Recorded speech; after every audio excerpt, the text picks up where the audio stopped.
Let's get you the latest updates on the investigation into Justice Yashwant Verma. Remember, it was at his residence that those piles of cash were found. A three-judge panel is investigating this case. It involves a Delhi High Court judge as well. Now, the Delhi Fire Department chief is said to be questioned by the probe panel, and the Delhi police also reached the spot, sealing off the crime spot. The Supreme Court has assured that a petition for registering an FIR against Justice Verma will be listed following due process. And this happens even as the Allahabad High Court lawyers are on an indefinite strike because they're saying we won't allow Justice Verma to be brought back to his parent court, the Allahabad High Court. Meanwhile, interestingly, in political circles, what's happening? Vice President Rajya Sabha Chairman Jagdeep Dhankar stated that the executive, legislature and judiciary are not pitted against each other and must function in tandem with checks and balances. JP Nadda, who is the leader of the House of the Rajya Sabha, also met with the Congress Rajya Sabha whip, Jairam Ramesh, and the Congress will reportedly hold an internal meet. This sparking speculation that there's an attempt again by the government to make a push for the NJAC, the National Judicial Appointments Commission.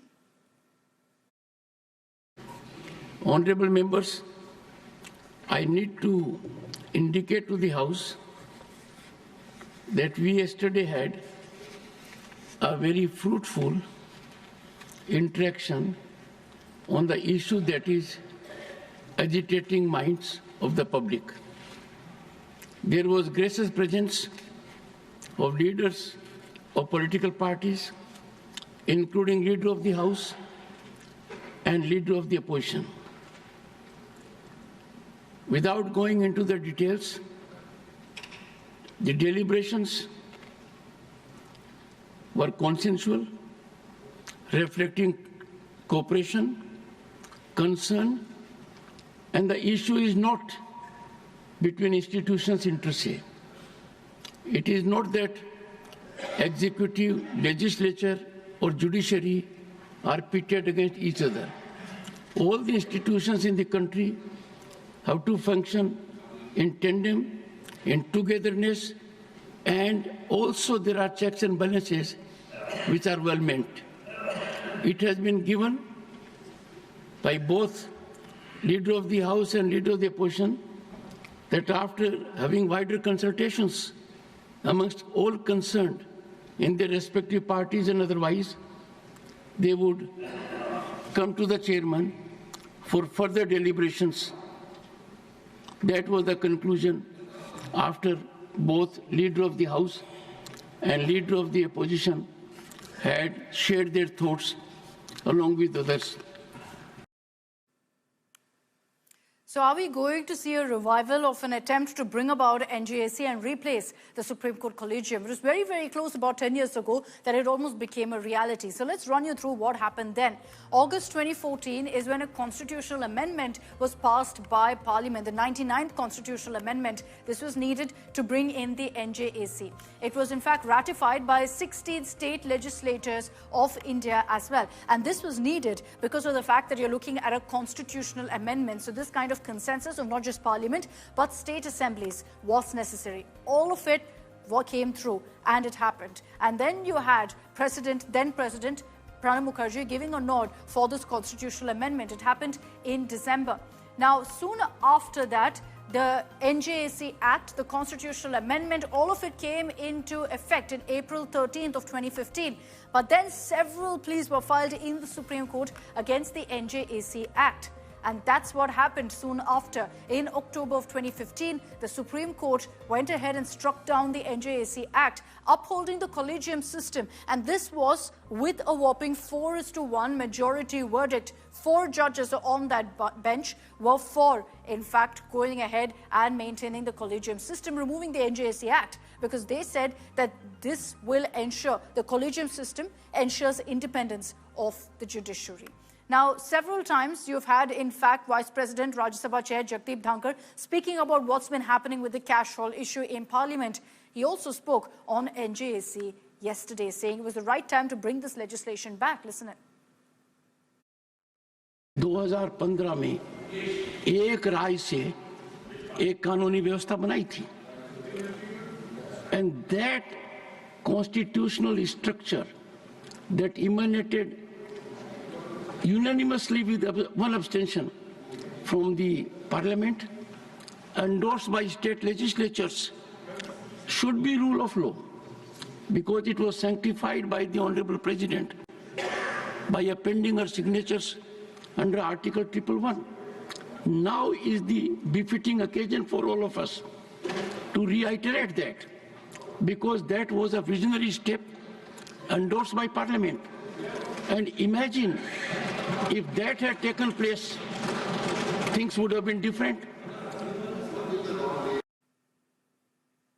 Okay, let's move on to the other big update that came in from Parliament. Rahul Gandhi, leader of opposition in the Lok Sabha, crying foul, saying he's not being allowed to speak in the Lok Sabha. Rahul Gandhi launched a scathing attack at Speaker Om Birla, alleging that he was simply not being allowed to speak in the House, and that the opposition had no voice whatsoever. This because he says that several issues he wanted to speak in the House, but he wasn't given a chance to. And so Rahul Gandhi is accusing the centre of giving no place to the opposition.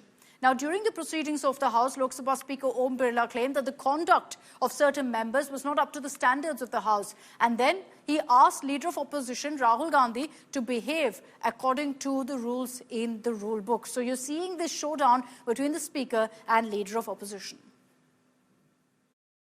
माननीय सदस्यगण, आप सबसे अपेक्षा की जाती है कि आप सदन में सदन की मर्यादा और शालीनता के उच्च मापदंडों को बनाए रखें।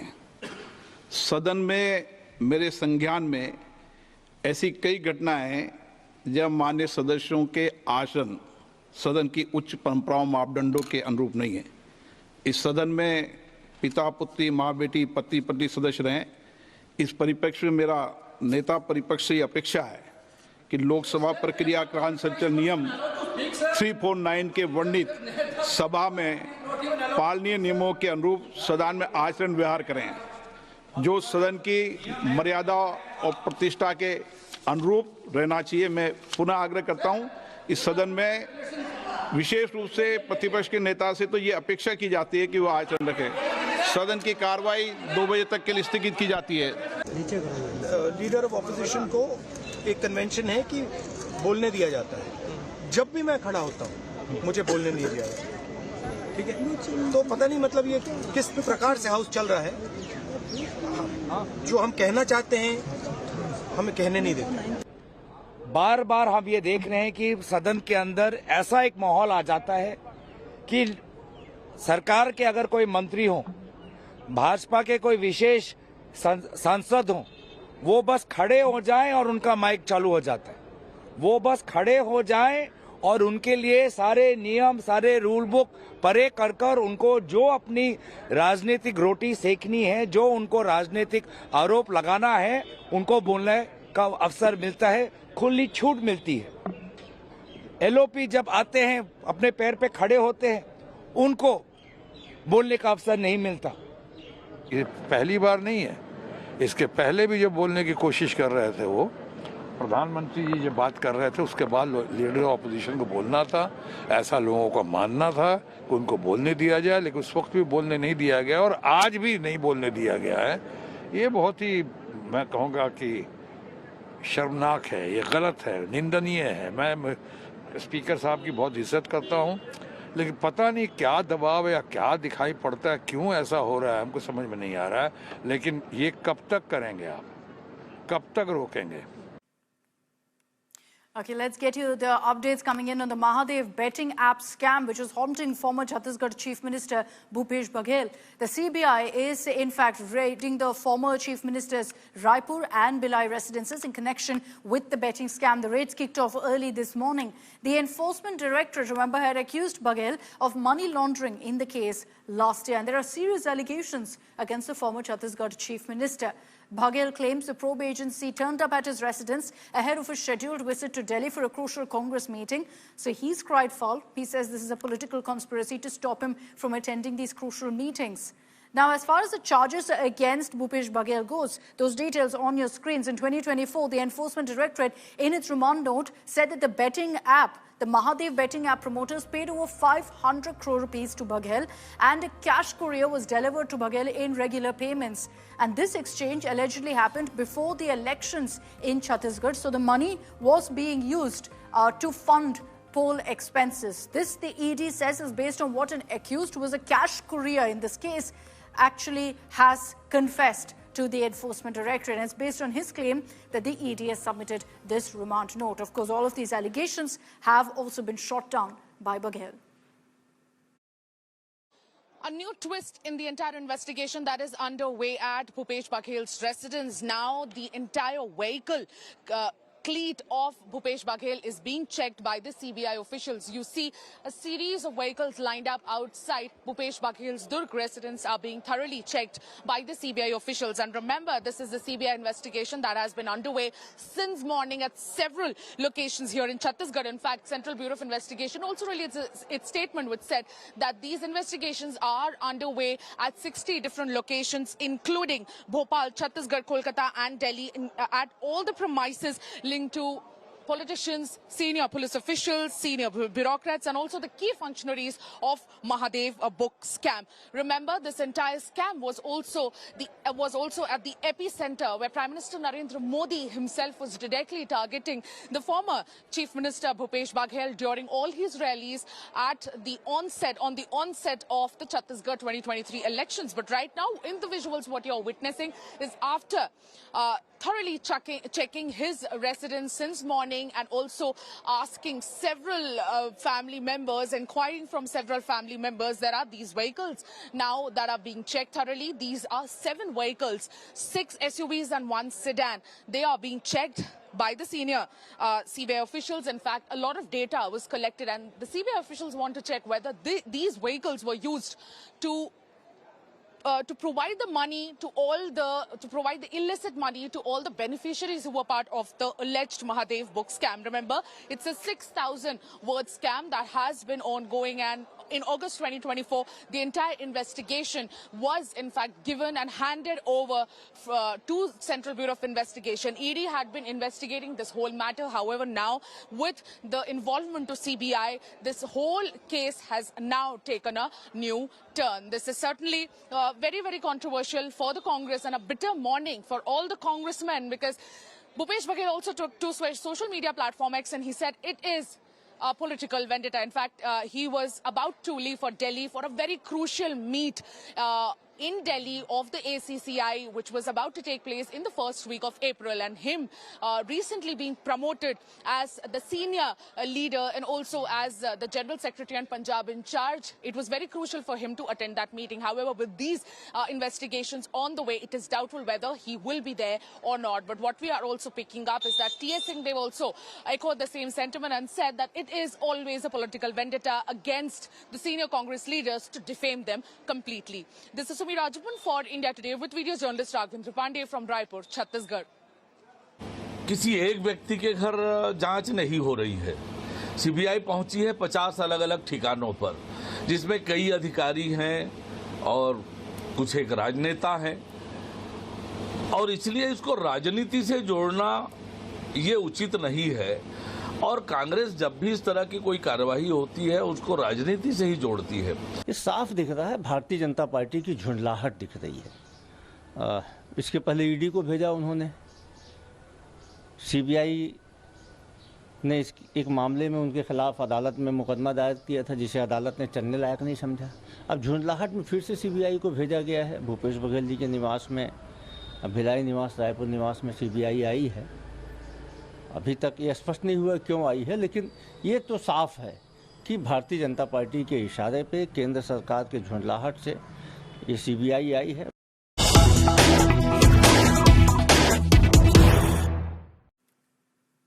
Big breaking news coming in from Karnataka. The BJP cracking the whip on MLA Basangauda Patil Yatnal for anti-party activities. He's been suspended for 6 years, and this is because Yatnal has repeatedly taken on B.S. Yediyurappa and taken on the family, including Karnataka BJP chief B.Y. Vijayendra. And now, because of the same disciplinary action being taken by the BJP against Yatnal, he's been expelled from the party. He's been accused of repeated violations of the party discipline. Why? Because Yatnal in the last many months has publicly taken on Yediyurappa, accusing him of being infatuated with ensuring that his son has powers and saying that Yediyurappa doesn't care about the party, he only cares about his own family. He said Vijayendra is close to DK Shivkumar, and it's over these kind of comments and the fact that despite multiple notices, Yatnal never stopped making these kind of comments, that now he's been expelled for 6 years with immediate effect.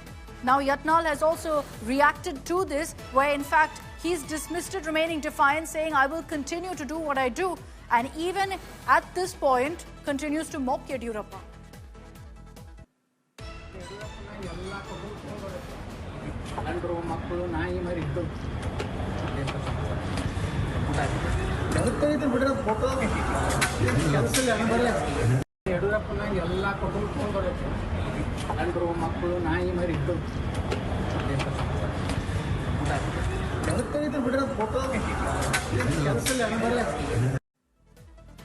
So Yatnal in that statement saying everyone from Yediyurappa's family has to come, sons, grandsons, even bring their house dogs and puppies. What more is left to say? This is the reward for working hard. This is the kind of statement, Sagai, that Yatnal is making right now after being expelled from the party. Clearly at this point, not repentant, remaining defiant. Absolutely, he is one of the motor mouth when it comes to the BJP party, and this is not something new, even for the party members as well as the people who know him very well. But he has made these kind of controversial statements. Despite on 10th of February there was a show cause notice which was being issued to Basanagowda Patil Yatnal, he continued to make a statement against B.S. Yediyurappa, against state BJP president, as well as other party members from past few days, and it was an unexpected line that the party might take some kind of disciplinary action, and now they have suspended him for next 6 years. He is not supposed to hold any kind of position within the office, and even the primary membership has been expelled for 6 years. What's prompted this kind of action, Sagai? Yatnal, yes, has been a very vocal critic of Yediyurappa, but is this an attempt by the BJP to kind of quell factionalism within the Karnataka BJP unit?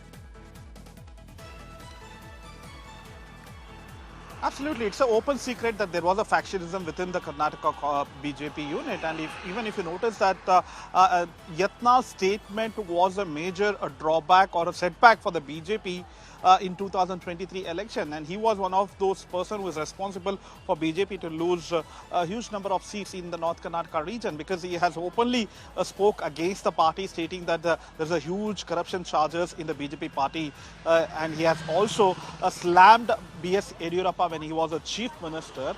And despite there were warnings which was issued stating that whatever the problem, whatever the grievances, whatever the complaint that he had to raise, he should raise within the four walls of the party. But still, he made public statements, and despite those warnings, he continued to make those statements attacking B.S. Yediyurappa and family members, and as well as the corruption charges against them. Now it has hurt the party in the 2023 election, and despite that, he has not learnt any lessons. He continued to bash B.S. Yediyurappa's family, and now again, even if you see the latest soundbite which he spoke in Delhi, he says that all his family members, including dogs, will also come. Yeah. But this is what the reward that he is getting, just being a hard-working party worker. It's because of perhaps that kind of a reaction that the BJP has decided to take this disciplinary action, because Yatnal has refused to, step back. He's defiant, brazening it out, saying he will continue to target Yediyurappa. Clear, evident in the reaction that he's given now, saying even Yediyurappa's dogs in his house will continue to go forward, but those who work hard will be punished in this manner. Thanks very much, Sagai, for joining us with those details. Okay, let's talk about a news that came in from Kerala that's got everyone talking right now. Malayalam superstar Mohanlal recently had visited Sabrimala, and there were videos of that went viral as well. During his visit to Sabrimala, he also sought a darshan for, in fact, his family, for his friends. One name stood out there, and the receipt really that he'd taken in South Indian temples, you give the name as well as the star of a person who you want the puja to be offered for, whose good health and wishes you hope for. And so that is given as a receipt. That receipt was leaked, in which Mammootty's name was written, the other big superstar of the Malayalam film industry. This snowballed into a controversy, and you wonder why? Well, some influencers started questioning Mammootty, saying, you're a Muslim, why are you seeking the blessings of Lord Ayyappa via Mohanlal? And so this became a controversy, needless to say the least. The influencer, after a whole lot of outrage, also backtracked, went ahead and deleted his post. But superstar Mohanlal had a thing or two to say about this entire controversy. First, questioning how this receipt was leaked in the first place, and second, saying what's wrong with me going ahead and praying for my long-time friend. Mohanlal and Mammootty are known, of course, to share a very, very close brotherly bond.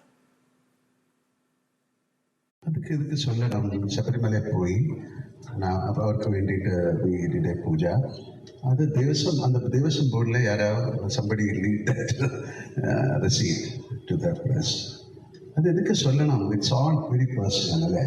உங்களுக்காக ஒரு ஆள் pray பண்ணுறது why should you care? என்னோட friend அவர், என்னோட ஒரு brother. So it's nothing wrong. All right, with that, I'm wrapping up this edition of Super 6. I am leaving you with our daily IPL report. With, in fact, day 4, the fans witnessed Punjab Kings and Gujarat Titans fighting it out in what was an enthralling battle. And today promises another cracker, Rajasthan Royals taking on Kolkata Knight Riders. So we're getting you a preview also for tonight's match. Thanks very much for tuning. On day 4 of the tournament, Gujarat Titans were up against the perennial underachievers of the IPL, Punjab Kings. Put into bat in Ahmedabad, Punjab scored a massive 243. Thanks to their skipper Shreyas Iyer's unbeaten 97 and Shashank Singh's cameo. That's 6 for sure. It's 2. In response, Sai Sudarshan came out all guns blazing and kept Gujarat's chase on track with his blistering knock. That's in the air. However, Arshdeep Singh and Vijay Kumar Vaishak held their nerves in the death overs as Punjab sealed a narrow 11-run win. Today it will be a face-off between Rajasthan Royals and defending champions Kolkata Knight Riders in Guwahati. Both the teams lost their respective opening matches and will be chasing their first points. The Royals struggled as a bowling group in Hyderabad and will be seeking a better display against the Knights. This time, it's out of there. On the other hand, KKR's much-hyped lower middle order crumbled against RCB. Keeping the The 3-time IPL champions will be looking for a quick turnaround. Really important. Sports Bureau, India Today.